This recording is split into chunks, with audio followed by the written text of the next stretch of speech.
ജില്ലയിൽ UTF സംഘടനകൾ പണിമുടക്കി. പണിമുടക്ക് പൂർണ്ണമെന്ന നേതാക്കൾ. കുടിശ്ശിക ക്ഷാമബത്ത അനുവദിക്കുന്നത് ഉൾപ്പെടെയുള്ള ആവശ്യങ്ങൾ ഉന്നയിച്ചായിരുന്നു പണിമുടക്ക്. പ്രതിപക്ഷ അനുകൂല സംഘടനകളാണ് പണിമുടക്കിയത്. വിവിധ ആവശ്യങ്ങൾ ഉന്നയിച്ച് പ്രതിപക്ഷാനുകൂല സംഘടനകളുടെ കൂട്ടായ്മയായ UTEF ജില്ലയിൽ പണിമുടക്ക് സംഘടിപ്പിച്ചു. സംസ്ഥാന വ്യാപക പണിമുടക്കിന്റെ ഭാഗമായാണ് ജില്ലാതല പണിമുടക്ക് നടന്നത്. കുടിശ്ശികയായ 6 ഗഡു ക്ഷാമബത്ത അനുവദിക്കുക, 4 വർഷമായി തടഞ്ഞുവെച്ചിട്ടുള്ള ലീവ് സറണ്ടർ അനുവദിക്കുക, ശമ്പള പരിഷ്കരണ കുടിശ്ശിക അനുവദിക്കുക, മെഡിസെപ് പദ്ധതിയിലെ അപാകതകൾ പരിഹരിക്കുക, പങ്കാളിത്ത പെൻഷൻ പദ്ധതി പിൻവലിക്കുക തുടങ്ങിയ ആവശ്യങ്ങൾ ഉന്നയിച്ചുകൊണ്ടാണ് സംഘടനകൾ പണിമുടക്കിയത്. പണിമുടക്കിൽ പങ്കെടുത്ത ജീവനക്കാർ വിവിധ കേന്ദ്രങ്ങളിൽ പ്രകടനവും സംഘടിപ്പിച്ചു. തൊടുപുഴയിലെ വിവിധ കേന്ദ്രങ്ങളിൽ നടത്തിയ പ്രകടനത്തിന് SCU സംസ്ഥാന വൈസ് പ്രസിഡന്റ് VJ സലീം, ജില്ലാ പ്രസിഡന്റ് VN നവാസ്, KGOU ജില്ലാ treasurer Rajesh Baby, NGO association ജില്ലാ സെക്രട്ടറി CS ഷമീർ, KPSJ ജില്ലാ secretary PM Nasar, Khadi board employees union ജില്ലാ secretary Anu MR, VB Ajithan, Vincent Thomas, UM Shaji, PU Deepu, VR Girish, MK Nasar തുടങ്ങിയവർ നേതൃത്വം നൽകി.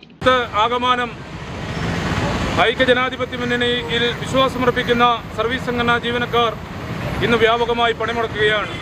കഴിഞ്ഞ 1 മാസക്കാലമായി ഈ പണിമുടക്കിൻ്റെ ക്യാമ്പയിനുകളുമായും ഈ പണിമുടക്കിൻ്റെ സന്ദേശങ്ങളുമായി ഞങ്ങൾ പല ഓഫീസുകളിലും പോയപ്പോൾ ജീവനക്കാരുടെ ഒരു പ്രതികരണം നമുക്ക് മനസ്സിലാക്കുവാൻ സാധിക്കുന്നത് കേരളത്തിലെ ജീവനക്കാർ ഒന്നാകെ പ്രതിഷേധത്തിലാണ്. കാരണം പുതുതായൊരു ആവശ്യങ്ങൾ നേടിയെടുക്കുവാനായിട്ടല്ല നമ്മൾ ഈ സമരം ചെയ്യുന്നത്.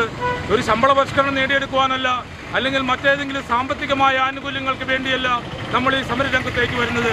കാരണം കഴിഞ്ഞ 3 വർഷക്കാലമായി ഈ ജീവനക്കാരുടെ അവകാശങ്ങൾ, ജീവനക്കാർക്ക് ലഭ്യമായിക്കൊണ്ടിരുന്ന ആനുകൂല്യങ്ങൾ, ലീവ് സറണ്ടർ ഉൾപ്പെടെയുള്ള ആനുകൂല്യങ്ങൾ, ശമ്പള പരിഷ്കരണ കുടിശ്ശിക ഉൾപ്പെടെയുള്ള ആനുകൂല്യങ്ങൾ, അതുപോലെ ക്ഷാമബത്ത ഉൾപ്പെടെയുള്ള ആനുകൂല്യങ്ങൾ സംരക്ഷിക്കപ്പെടുന്നതിന് വേണ്ടിയാണ് നമ്മൾ ഈ പണിമുടക്കും ഈ ക്യാമ്പയിനുമായി നമ്മൾ കടന്നു പോകുന്നത്. പണിമുടക്ക് വൻ വിജയമായിരുന്നുവെന്ന് നേതാക്കൾ അവകാശപ്പെട്ടു. എന്റെ കാഴ്ചയ്ക്ക് ചില ബുദ്ധിമുട്ടുകൾ അനുഭവപ്പെടാൻ തുടങ്ങിയത് ഈയിടെയാ. ആദ്യം ടെൻഷനായി. മകളാ പറഞ്ഞത് അഹല്യയിൽ പോകാൻ.